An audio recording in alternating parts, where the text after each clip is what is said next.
Hello, my name is Janice Creeder. I'm a lecturer and PhD candidate at Charles Darwin University, Darwin, Australia. Today I'm presenting a paper entitled Women and in Science, Science through a Post-Structuralist Feminist Lens. I'm presenting this paper as part of the New Directions in Humanities Conference. It's June 2013.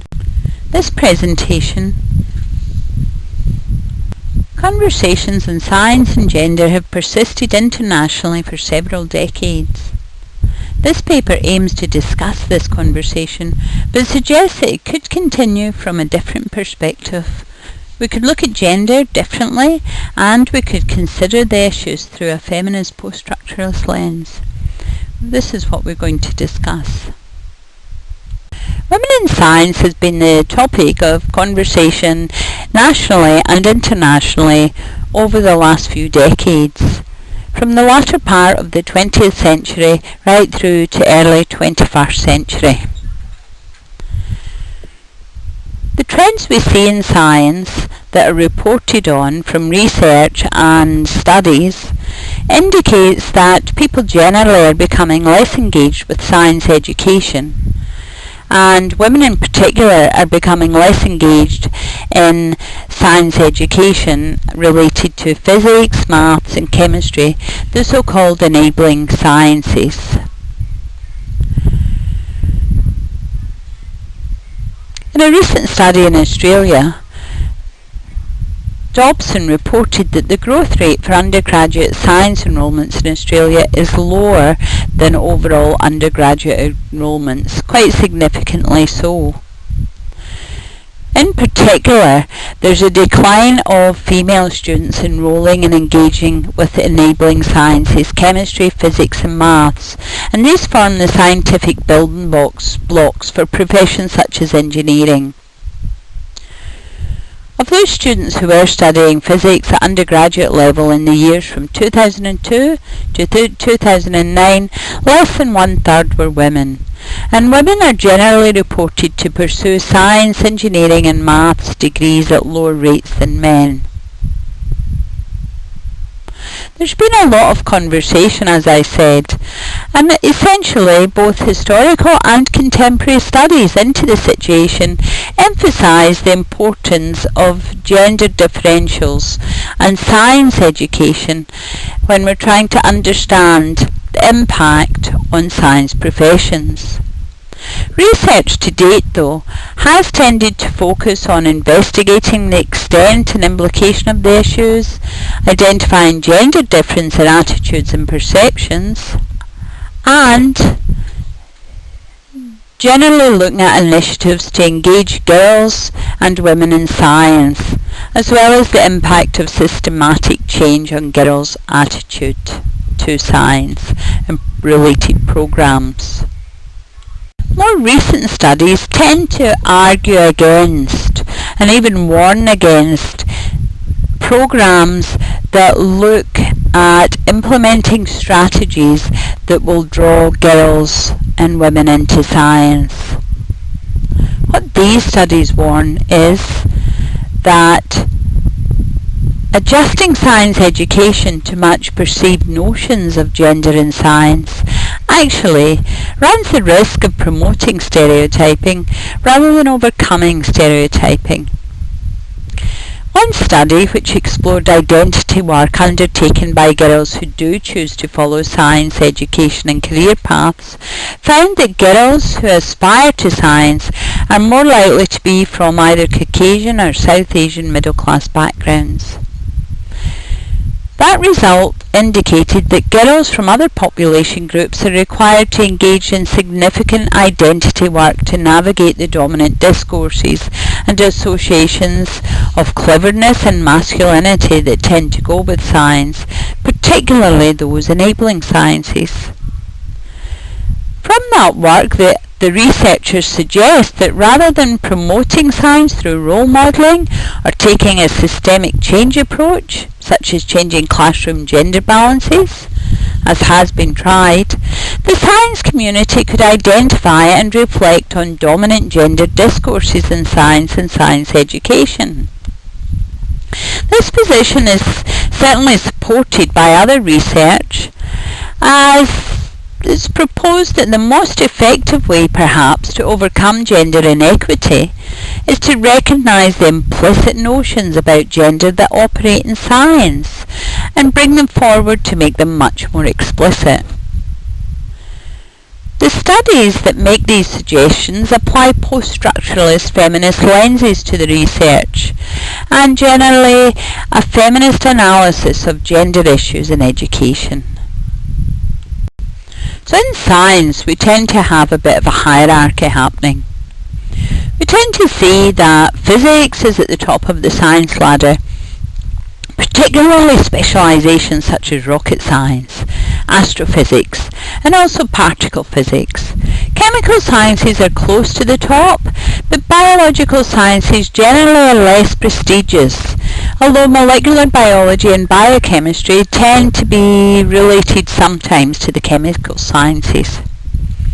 In that hierarchy, we see that the sciences that research tells us is most commonly identified as women's science, biology, presumably with associated feminine characteristics and actions, is placed at the bottom rung of the scientific ladder. In her discussions of discursive systems that prioritise men's words over the words of women, Magda Lewis explains that social processes such as these have effectively silenced women by making their business less important than that of men. In the context of science, the voices of women are quietened in a society that holds court to the voices of men, and the path is laid for multidimensional gender segregation, since even in women's science, the biological and health science, men are seen to dominate in senior positions. The leaky pipeline metaphor has generally been used to explain gender segregation in science and other engendered disciplines. But more recent discussion suggests that the approach tends to lack complexity and may actually perpetuate an understanding that works against achieving diversity. Opponents to the leaky pipeline suggest that the pipeline metaphor encourages programs that adjust science education to match perceived notions of gender, and consequently there's a risk of stereotyping rather than challenging the accepted and masculine views of science. A feminist post-structural approach is a more effective lens, they consider, to examine gender discourse and culture in science and science education, and this is because it provides opportunity to look at the problem analytically and move beyond conventional methods to consider different and new ways of knowing science and science knowledges. Evelyn Fox Keller was a mathematical biophysicist in the 1970s, and she explains that science was something that she wholeheartedly believed in when it came to the laws of physics and their place in the apex of knowledge. Like most scientists, she'd been trained in ways of knowing that stemmed from a masculine world, but she tells us that a sudden transformation led her to question the ways of knowing that she once accepted without question. Now, since the last part of the 20th century, ways of knowing and understanding science from a feminist perspective has been widely discussed. And feminist epistemologists and philosophers of science have been arguing that traditional Western science doesn't lead to knowledge in a real sense, and it tends to distort science in particular. There is some recognition that traditional Western scientific inquiry provides only one way of knowing about science, but it's generally not well reflected in current debate about science and science education. Science education, particularly in Western countries, tends to be politicised, biased and tailored to boys and men. The link between science education and the uptake of science professions and the gendered nature of science and science education is a significant policy issue, nationally and internationally. Last year, when giving her statement to the United Nations on the status of women, the position for Australia was highlighted by the fact the Minister for the Status of Women reported that women are significantly underrepresented in all levels of science in Australia. This included science, engineering and technology. It's been highlighted by other initiatives, including the Women's Budget Statement in 2012, which claimed that more girls need to engage with maths and science if they are to enter some of the male-dominated industries. In terms of career participation, women are generally more successful in the biological and health sciences, as we said. This leads to a vertical segregation, since men are found commonly in chemistry and physics. However, the vertical segregation is emphasised even further when we tend to find that even in the biological and health sciences there's horizontal segregation, when men are found to be more in the positions of power at higher levels. In regards to the vertical segregation, it's important to note that since chemistry and physics are enabling sciences that lead to professions in technology and engineering, they have greater financial gains and social influence in Western political paradigms of wealth and power than the biological sciences. So, if we want to look at gender segregation in science differently, if we want to look at it through a feminist post-structuralist lens, we need to start thinking about what that actually looks like and how it would be more effective. As previously stated, girls tend to be more frequently drawn to biological science than other options through their interest in the environment, animals, health and biological elements of the living world. Boys tend to be drawn to bombs and atoms and mechanical things. This result comes from various studies that say they look at gender in science. However, we have to consider that they're talking about sex rather than gender. They're talking about boys and girls, and there might be more to it. Feminist scholars such as Butler, Haraway and Harding argue that an observed interest in girls being interested in biology, might actually be the result of socialisation pressure rather than a genetic certainty. So science, scientists and science education discussed in those terms become stereotyped, a factor that has been offered as a prominent reason for women's disengagement. Scientists are historically and commonly portrayed as male, and science culture is irrefutably masculine, and so stereotyping a scientist becomes male. And so if you're being socialised as a girl, you don't relate well to that masculine identity. Recent studies reveal that many school students and even adults describe or draw scientists as masculine, even as recent as 2010. Generally, the basis for stereotyping of scientists in 20th century pop culture was influenced by Sinclair Lewis, the first American to win the Nobel Prize for Literature. He wrote a book in 1925 which depicted scientists as austere, methodical and male.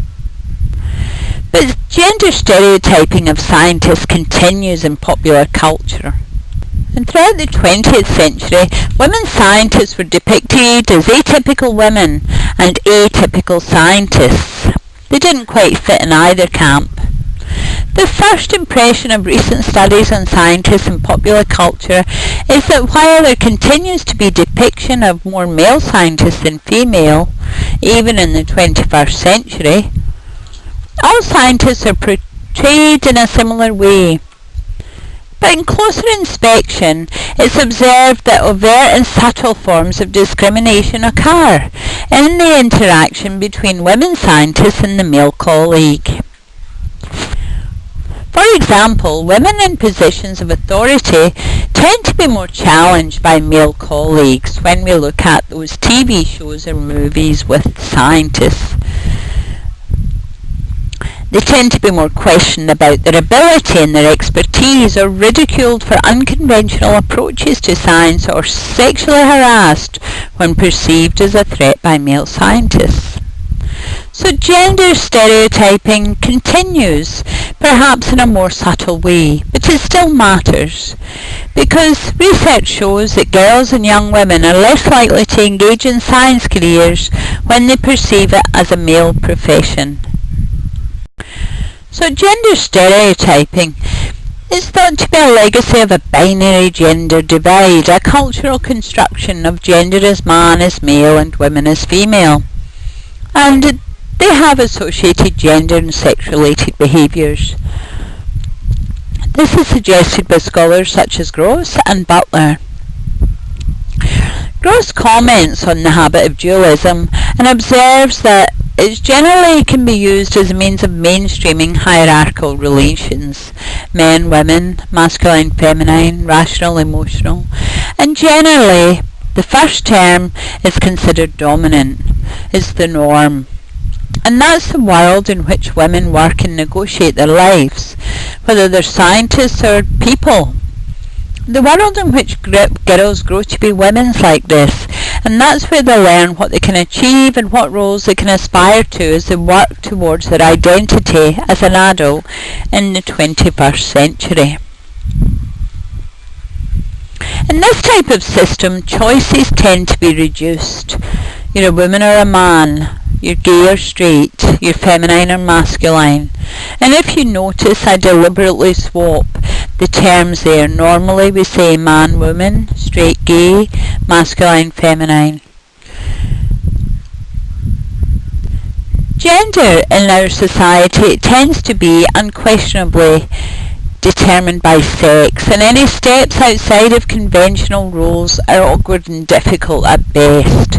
Both Lev and Butler consider this construction of gender from a dualistic biological basis as something that's generally taken for granted in the Western culture.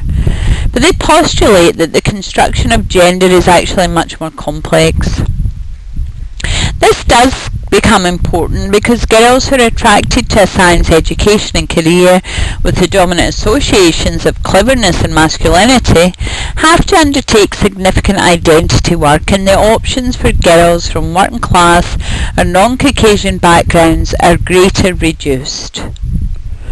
In Gendered Trouble, Butler relates to Simone de Beauvoir's claim that one is not born but rather becomes a woman. Butler suggests that if this statement holds true, then becoming a woman is a process, a becoming, a constructing, that cannot rightfully be said to originate or to end. She proposes that becoming woman, or man, is through often involuntary performance of societal norms and discourse.